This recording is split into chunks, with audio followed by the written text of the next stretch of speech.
Good morning. So today I'm going to show you 10 things to do on the allotment during May.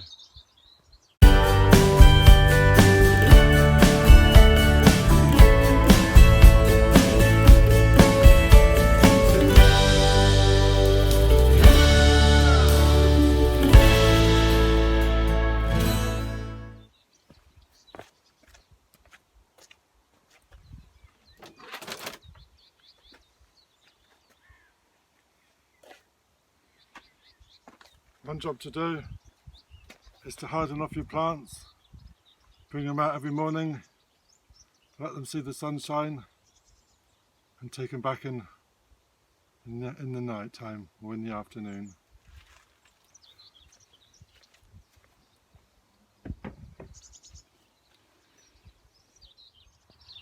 So keep earthing up the potatoes.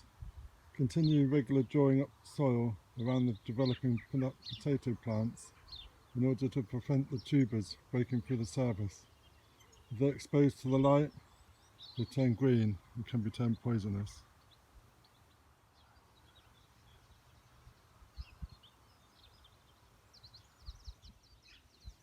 An alternative method is to make the mounds either side and then plant your potatoes deep in the trench, and once the trench is filled with plants, then push the mound over to the plants and then cover each row with half of the mound. If growing potatoes in buckets, then add a bit more compost on top.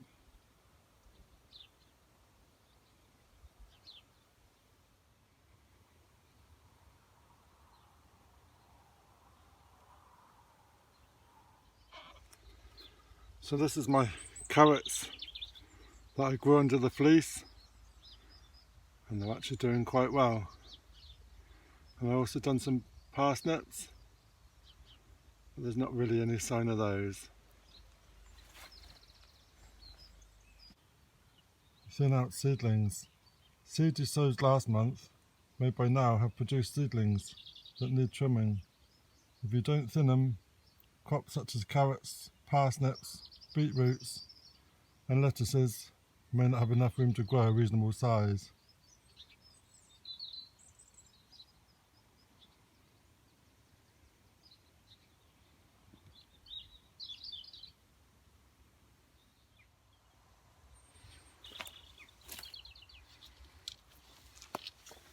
So stake up your broad beans. They're getting heavy now.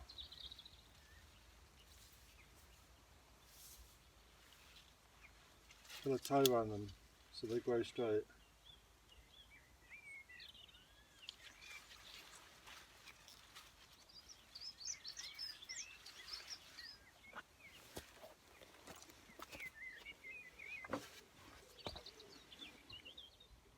Peas need a support. So hazel, birch, pea sticks or constructions such as string, chicken wire or plastic mesh where the peas can climb up. Otherwise they'll sprawl on the ground and just get eaten by slugs and snails.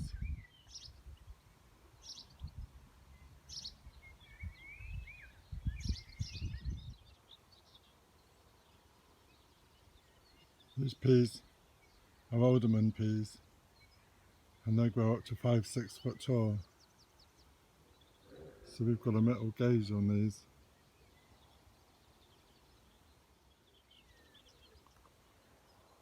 Also, climbing beans also need support canes. It's worth vetting them in now, and if you've not sown the seeds or planted the seedlings. Cover your strawberries and remove any runners. In cold regions, keep cloches in place over your strawberry plants so that they flower and produce a crop as early as possible.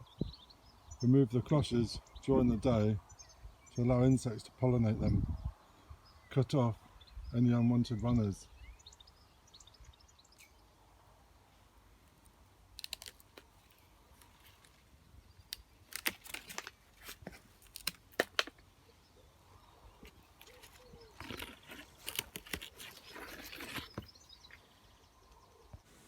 Also, cut off flowers from the new plants to ensure a good crop next year. So thin out gooseberries. Begin to thin out the gooseberries as fruits develop. Any that you pick are unlikely to be ripe enough to eat raw. It can be used for cooking. Prune, train fruit trees. Prune, train cherry and plum trees. Shorten leaders and side shoots on trained apples and pears, and either thin out or tie new shoots on trained apricots or peaches or nectarines.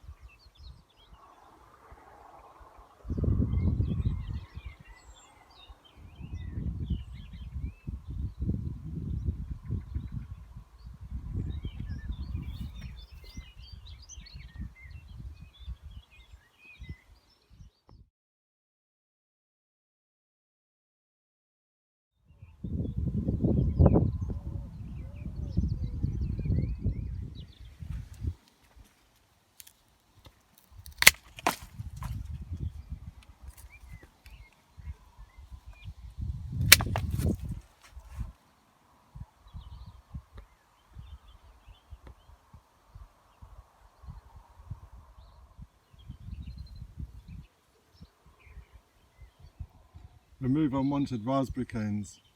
Raspberries tend to be over-eager in throwing out new shoots and suckers. Pull or cut some of them out, or you end up with a thicket of canes, too dense for sunshine air to penetrate, and your fruits may be underdeveloped or diseased. So weed regular. Keeping on top of weeds is a continual challenge. They'll be growing as vigorous as anything else on your plot this month. It is important to remove them, however, as they compete with your own plants for water and nutrients in the soil. Using a hoe is one of the easiest ways and a lot easier, and done on a dry day. The seeds will just lie on the top and will dry out. Always good to come up on dry days and give half an hour to hoeing. Get the job done.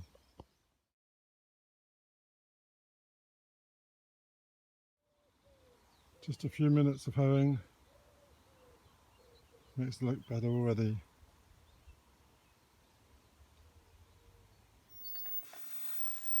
Water regular and generously. May can be a surprisingly dry month, and all growing plants need to be kept moist, especially the young ones. They may not survive if you let them dry out.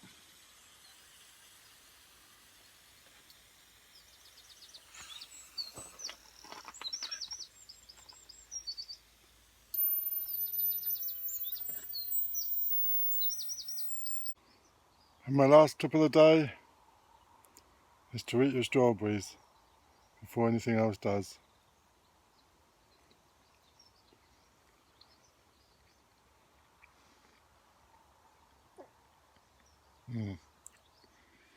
So thank you for watching, and I hope you found this video useful, and if so, please subscribe, click the bell, get notifications when I post some more.